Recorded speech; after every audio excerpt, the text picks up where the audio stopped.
샬롬 샬롬 샬롬 샬롬 샬롬. 하나님 사랑합니다. 여러분 주 안에서 사랑합니다. 잠언 17장 13절에 28절. 똑바로 바라보는 눈 자들 갖고 살아야 할 줄 믿습니다. 17장 13절. 누구든지 악으로 선을 갚으면 악의 거식을 떠나지 아니하니라. 그렇죠. 네, 다투는 시작은 둘에서 물이 새는 것 같은 즉 싸움이 일어나기 전에 시비를 그칠 것입니다.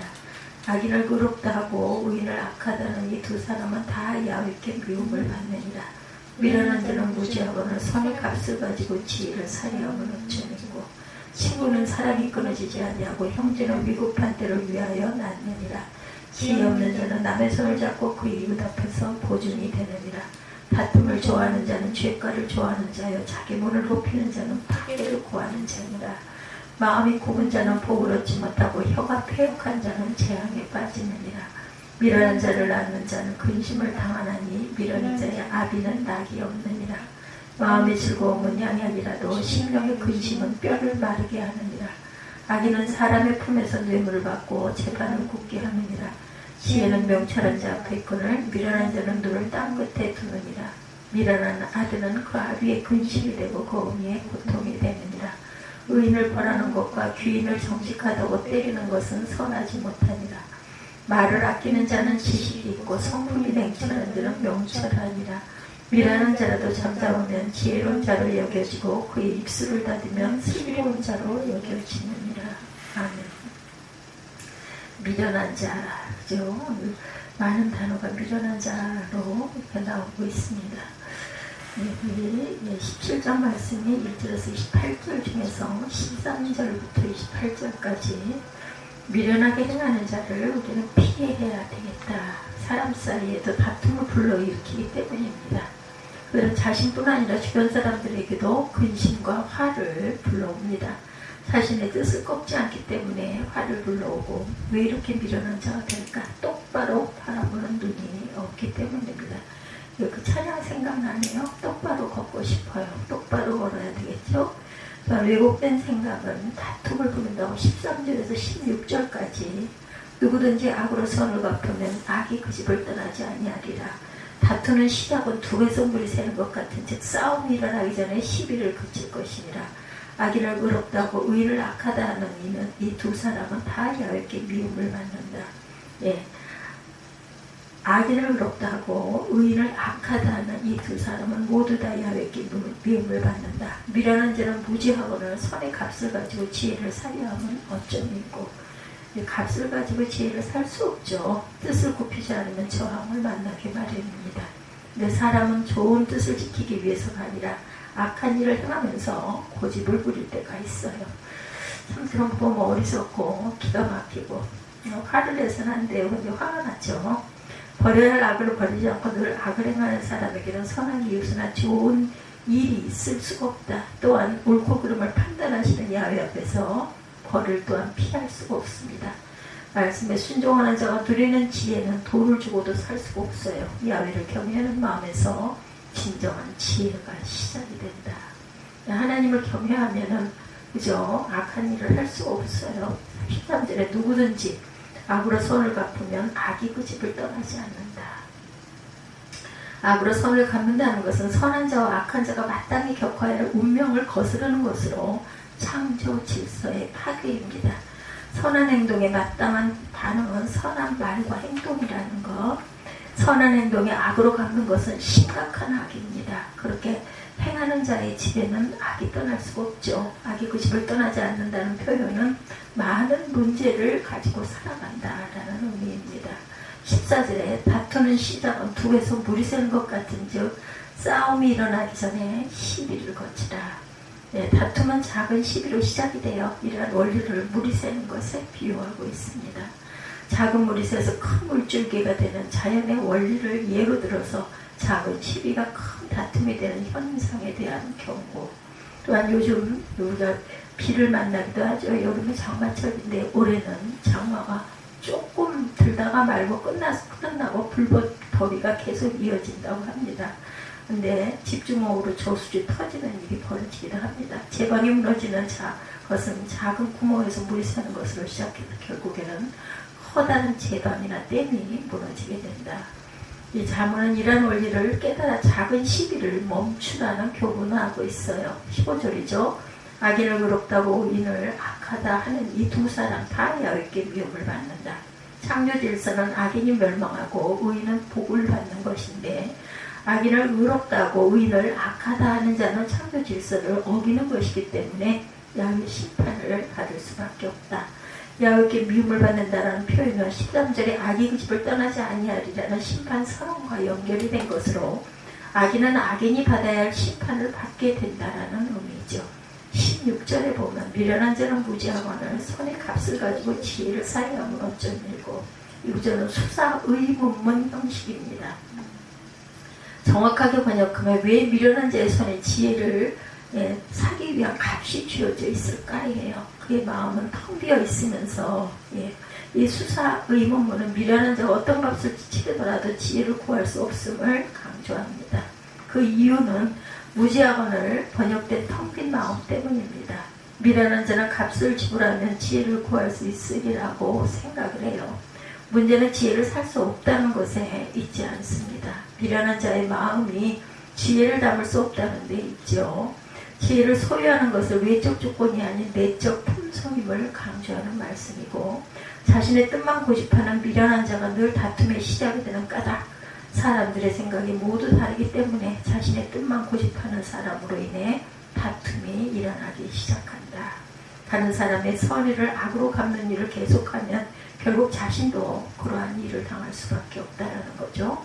그래서 재앙이 그의 집을 떠나지 않아요. 히브리어로는 악과 재앙을 한 단어로 표현할 수 있어요. 서로에게 적의를 품고 다투면 재앙이 걷잡을 수 없이 커진다. 그러므로 싸우지 않는 것이 최선입니다. 잘못된 판단 기준인 것을 알면서도 고집하는 것은 하나님이 미워하시는 일이다. 선인과 악인을 잘못 판단한 일은 저울추를 속이는 것과 같다. 하나님은 자기 멋대로 기준을 바꾸는 일을 혐오하세요. 잘못된 생각을 고치지 않고는 패망의 길을 벗어날 수 없게 하나님의 기준을 붙들 줄 알아야 된다. 우리는 자신이 속한 공동체에서 어떻게 살고 있는가. 토마스 홉스는 악인의 만인에 대한 투쟁이다 이런 말을 해요. 만인에 대한 투쟁. 사람들이 모두 자신의 이익만 고집하면 서로가 모두를 대항해 싸울 수밖에 없다는 것이죠. 당장은 손해보는 것 같아도 자신을 낮추고 다른 사람을 배려하는 일은 자신에게 더욱 이득이 되는 것을 우리가 기억하자. 재앙을 피하고 복을 누리는 것은 돈을 지불해서 얻을 수 있는 것이 아니죠. 하나님의 은혜를 누리셔야 하고 하나님의 그 은혜를 내리셔야 하고 또 다른 사람들이 도와야 가능하다. 하나님이 미워하시는 삶의 마지막이 어떨지 깨달는 것이 중요하다. 17절에서 21절입니다. 친구는 사랑이 끊어지지 아니하고 형제는 위급할 때를 위하여 낳느니라. 지혜 없는 자는 남의 손을 잡고 그의 이웃 앞에서 보증이 되느니라. 다툼은 좋아하는 자는 죄가를 좋아하는 자요 자기 문을 높이는 자는 파괴를 구하는 자니라. 마음이 굽은 자는 복을 얻지 못하고 혀가 회역한 자는 재앙에 빠지느니라. 미련한 자를 낳는 자는 근심을 당하나니 미련한 자의 아비는 낙이 없느니라. 다툼을 불러오는 악한 자가 왜 재앙을 만나는지 구체적인 이유를 나열하고 있죠. 친구와 형제는 위급할 때 진가를 발휘하는데 늘 남을 공격하고 남과 다투는 이에게는 진정한 친구가 없어요. 이득을 따라 움직이다가 결국 재앙에 빠지게 된다. 하나님과 사람을 바로 대하지 못하면 복을 누릴 수가 없습니다. 그럼에도 불구하고 미련함을 고집하는 주변 사람들에게 근심거리가 되죠. 왜 마음을 바로하고 말에 주의해야 하는지 깨달아야 된다. 17절입니다. 친구는 사랑에 끊어지지 아니하고 형제는 위급한 들을 위하여 낳느니라. 네, 형제 자매 귀한 존재입니다. 여기에는 친구와 형제가 비교되고 있어요. 친구라고 해서 다 친구가 아니죠. 힘들 때 외면하지 않고 사랑을 베푸는 친구, 진정한 친구입니다. 마찬가지로 형제라고 해서 다 형제가 아니다. 위급할 때 위기를 만났을 때 외면하지 않고 공감하고 관심을 가는 형제가 진정한 형제입니다. 이와 같이 진정한 친구는 그 사람이 한결같은 역경을 당할 때 더욱 뚜렷하게 나타나죠. 18절에 지혜 없는 자는 남의 손을 잡고 그의 이웃의 입에서 보증이 된다. 지혜 있는 자, 지혜 없는 자, NIV 성경은 판단력이 부족한 자로 번역을 하고 있어요. 그리고 남의 손을 잡고를 서약하여서 계약을 맺고로 번역합니다. 서약해서 계약을 맺고. 솔로몬은 이웃을 위해서 담보물을 잡히는 것을 판단력이 부족한 행동으로 봅니다. 서로 협력하여 계약서를 쓰고 보증하는 것이 꼭 필요할 때가 있죠. 그러나 자문에서 솔로몬은 성급하게 충동적으로 분별력 없이 보증하는 것을 지혜가 없는 것이다 이렇게 규정합니다. 하나님께 묻거나 자신의 배우자 또는 좀 더 지혜 있는 자의 조언을 구한 다음에 결정해도 늦지 않다. 성급하면 안 되죠. 19절입니다. 다툼을 좋아하는 자는 죄가를 좋아하는 자요 자기 문을 높이는 자는 파괴를 구하는 자요. 문지방이 높으면 어때요? 엎어지죠. 넘어질 수밖에 없습니다. 관계를 파괴하는 부정적인 요소들로 다툼과 교만에 언급하고 있죠. 다툼을 좋아하는 자는 분쟁을 좋아하는 자로 이웃과 항상 다투며 공동체를 분열시킨다. 자기 문을 높이는 자는 파괴를 구하는 자라는 표현은 집을 높이 짓고 문을 높임으로 이웃과 단절을 초래하고 교만한 태도로 공동체의 하나됨을 파괴하는 의미로 해석하고 있습니다. 20절에 마음이 굽은 자는 복을 얻지 못하고 혀가 패역한 자는 재앙에 빠지느니라. 이것은 잘못된 생각과 말을 만들어내는 마음과 그 마음의 생각을 표출하는 혀가 멸망의 원인일 뿐만 아니라 이웃과의 관계를 파괴하는 가장 큰 원인임을 강조합니다. 마음에 진실성이 없어서 거짓을 좋아하는 자가 영적인 면에서는 물론이고 물질적인 면에서도 복을 얻지 못한다는 것을 나타내고 있죠. 21절입니다. 미련한 자를 낳는 자는 근심을 당하나니 미련한 자의 아비는 낙이 없겠죠. 당연히.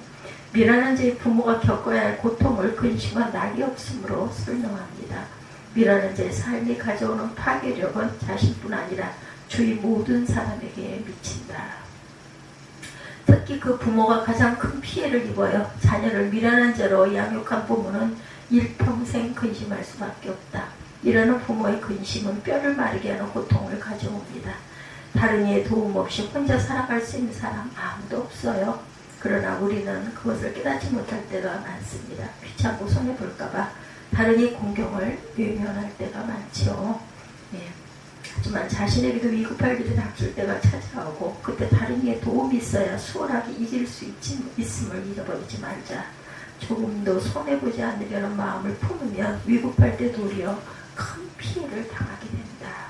그러므로 일상에서 만나는 이들에게 더욱 사랑을 베풀어야 되겠다. 이것은 자신에게 손해가 아니라 도리어 하나님의 은혜를 받는 통로가 된다는 거예요. 네, 시선을 바르게 고정시켜야 한다. 22절에서 28절이죠.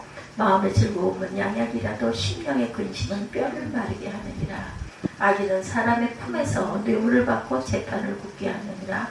지혜는 명철한 자 앞에 있거늘 미련한 자는 눈을 땅 끝에 두느니라.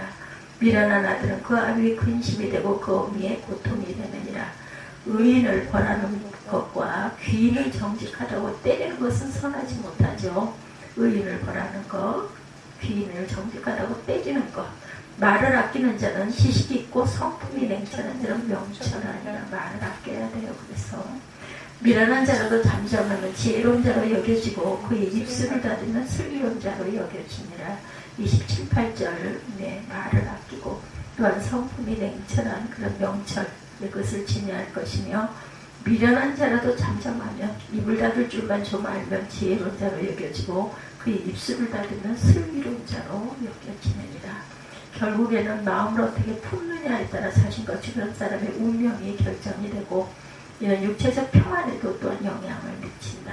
되도록이면 꼭 필요한 말만 할 줄 알아야 되겠죠. 악인은 여러 면에서 구부러진 특징이 있습니다. 사실이나 하나님의 말씀도 자신의 입맛에 맞게 왜곡을 시키는 것 조심해야 되죠. 이것은 선하지 못한 일이고 그릇되게 판단하고 모든 상황을 나쁘게 만들기보다 차라리 아예 말을 하지 않는 것이 훨씬 지혜로운 일이다. 그러나 패역한 여를 가졌으니 문제죠. 21절에 미련한 자를 낳는 자는 근심을 당하나니 미련한 자의 아비는 낙이 없어요. 근심을 당하니 무슨 아비가 낙이 있겠습니까? 마음의 즐거움은 양약이라도 심령의 근심은 뼈를 마르게 하느니라. 21절과 연결됩니다. 근심, 낙이 없음 순으로 표현되었다면 22절에서는 낙과 근심 순서로 표현이 되죠. 따라서 문맥을 고려할 때 마음의 즐거움은 지혜 있는 자녀로부터 나온다. 그리고 즐거움은 좋은 약을 먹는 것과 같은 효과가 있습니다. 반대로 마음의 근심은 미련한 자녀로 나오고 뼈가 마른다고 하죠. 그렇게 고통스럽다. 23, 4절 악인은 사람의 틈에서 뇌물을 받고 재판을 굳게 한다. 24절 지혜는 명철한 자 앞에 있거늘 미련한 자는 눈을 땅끝에 두느니라. 하늘을 볼 줄 모르고 땅끝 발끝만 바라다 봅니다. 23절은 뇌물을 받고 재판하는 자에 대한 자문이에요. 이러한 자는 올바른 판단의 길을 굽게 한다.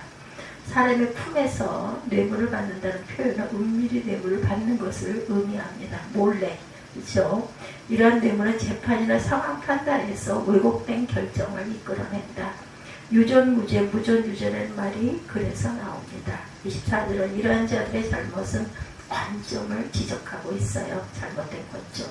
지혜는 명철한 자의 앞에 있다는 표현을 명철한 자는 앞에 있는 지혜를 직시함으로 교훈을 얻는 반면에 미련한 자는 보이지 않는 땅끝을 바라보며 그것을 이루기 위해서 뇌물을 받고 부를 축적하고자 한다. 이런 의미를 갖고 있습니다. 25절에 미련한 아들은 과부의 근심이 되고 어머니의 고통이 된다. 25절, 21절과 22절과 같은 맥락에서 미련한 아들과 부모의 관계입니다.